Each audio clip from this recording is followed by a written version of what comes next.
너의 거룩한 이요 이스라엘의 창조자요 너의 왕이니라. 나 여호와가 이같이 말하노라. 바다 가운데서 길을 큰 물 가운데 지름길을 내고 병거와 말과 군대의 용사를 이끌어내어 그들이 일시에 엎드러져 일어나지 못하고 소멸하기를 꺼져가는 등불 같게 하였느니라. 너희는 이전 일을 기억하지 말며 옛날 일을 생각하지 말라.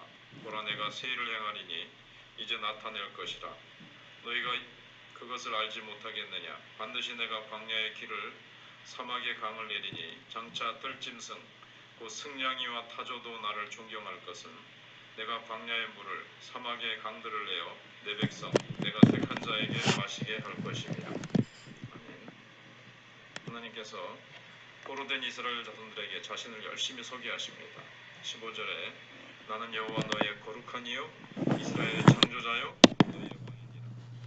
세 가지로 소개한다고 말씀을 드렸습니다. 거룩한 자, 창조자, 왕.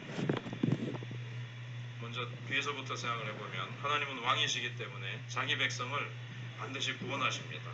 왜냐하면 왕은 자기 나라 백성을 책임질 의무가 있기 때문에 그렇습니다. 그 다음에 하나님은 또 창조자십니다. 아무것도 없는 데서 하나님의 백성을 만들어내시는 분이십니다. 그래서 바벨론 그리고 가운데서도 하나님은 자기 백성을 만드시고 지금 예루살렘에 폐허가 되어 있지만 그곳에 다시 하나님의 백성들을 만드셔서 그곳에 또 하나님의 백성들이 있게 하시고 한 말씀이 있는 곳에는 하나님의 백성들이 만들어지게 되어 있습니다. 말씀을 자꾸 선포하면 하나님은 그곳으로 영혼들을 오게 하셔서 말씀을 듣고 이 말씀으로 거듭나게 하십니다. 그래서 우리가 거듭난 것이 썩어질 씨로 된 것이 아니고 하나님의 항상 있고 살아있는 말씀으로 된다고 베드로전서 1장 뒷부분에 나와 있는 말씀처럼 말씀이 있으면 하나님의 백성이 만들어지고 하나님의 백성은 말씀으로 만들어집니다. 물론 거기에 이제 성령의 역사가 있죠.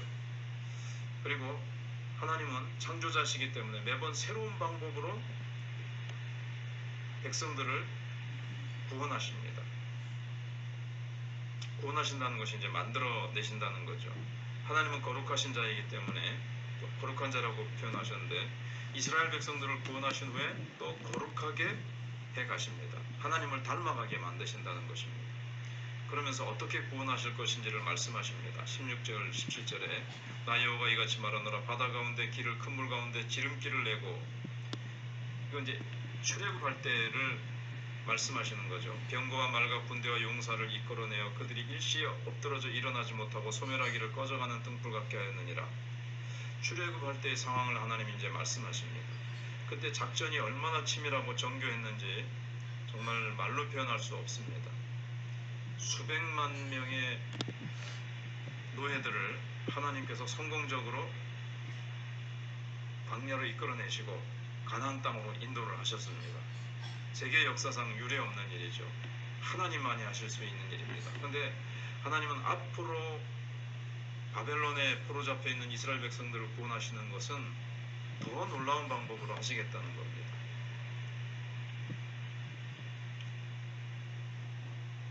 그래서 여기 그들이 일시에 엎드려져 일어나지 못하고 소멸하기를 꺼져가는 등불 같게 하였느니라. 이건 이제 세상 운명에 대해서 말씀하시는 건데 꺼져가는 등불과 같게 하시겠다는 거죠.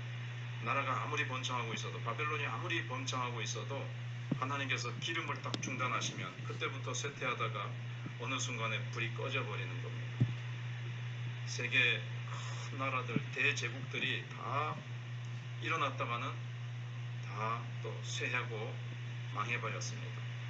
그런데 하나님의 백성은 정반대입니다. 꺼져가는 등불과 같은 것이 세상의 운명이라면 하나님의 백성들은 금방이라도 꺼져갈 것 같은데 성령의 기름 부으심만 있으면 기적적으로 다시 살아납니다. 아무리 어려운 상황에 처했다 하더라도 믿음만 있으면 그 믿음을 통해서 믿음의 부르짖음을 통해서 성령께서 임하십니다. 그러면 어느 순간에 황무지가 옥토로 변하는 능력이 나타나는 것입니다. 그래서 아무리 경제가 절망적이고 정치가 절망적이라 할지라도 우리 믿음의 사람들이 다시 하나님의 말씀에 열심을 내고 말씀을 붙들고 기도하면 성령의 역사가 나타납니다. 그러면 그 사회는 또 다시 살아나는 것입니다.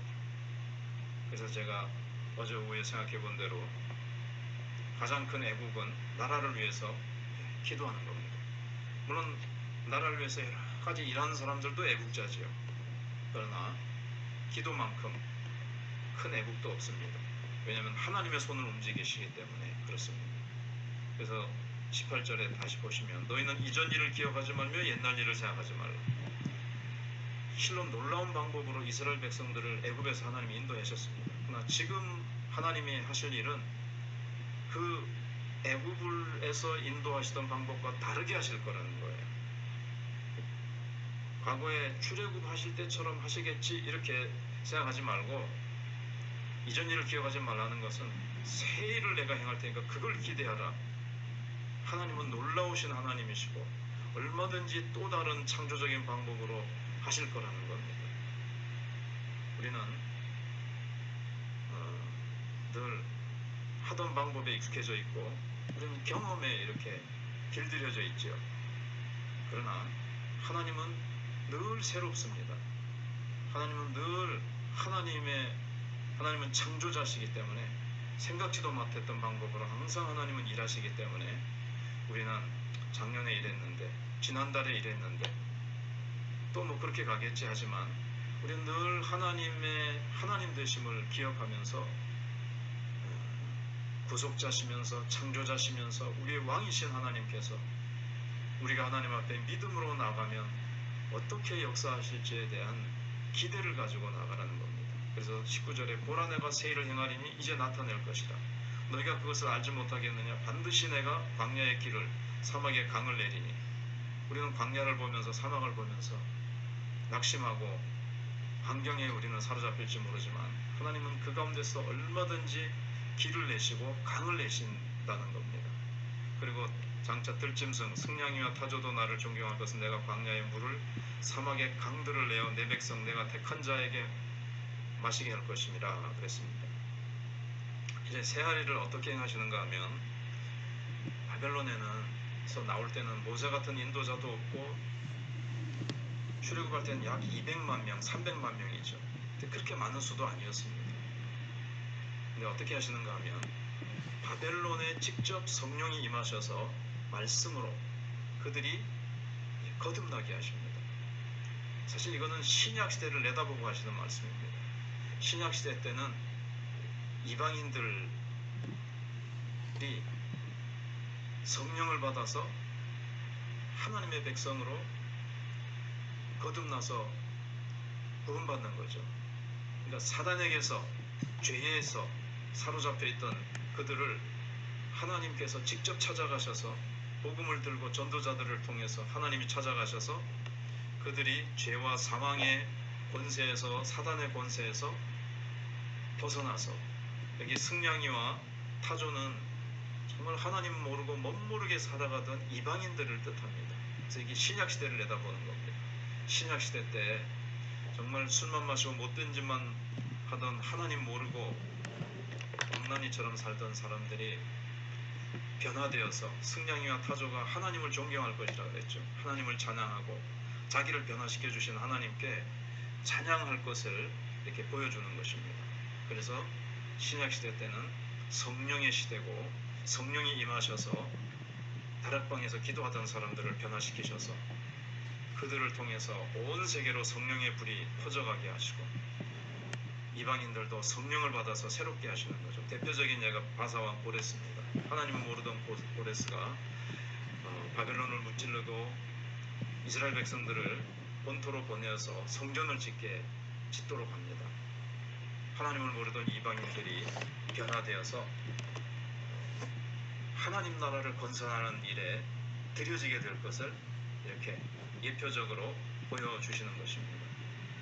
무엇보다도 지금은 정말 성령의 물론 이렇게 성부, 성자, 성령의 시대를 나누는 것이 약점도 있지만 그러나 지금은 분명히 성령께서 앞장서셔서 우리 가운데 오셔서 일하는 시대인데 우리가 성령의 능력을 받아야 됩니다. 아니 물론 성령이 우리 안에 와 계시고 능력이 우리 안에 있는데 그 성령의 능력이 정말 우리를 통해서 힘있게 불타고 흘러갈 수 있도록 우리가 나아갈 때 광야의 길을 내시고 사막의 강을 흐르게 하시듯이 메말랐던 우리의 심령에 메말랐던 저 하나님을 몰아던 사람들의 심령과 그 이 사회에 교회가 기도하고 일어서서 성령의 뜨거운 역사가 일어나고 부흥이 일어나면 하나님께서 곳곳에 심령의 영적으로 또 사회적으로 또 물질적으로도 하나님께서 놀라운 일들을 행하실 것입니다. 사막에도 강이 흐르게 하시는 하나님, 정말 신약시대 때 복음으로 일어날 놀라운 변화를 말씀하고 있습니다. 계속해서 교회가 우리가 하나님의 말씀을 선포하고 성령의 능력으로 힘있게 부흥을 일으키는 우리 마천교회가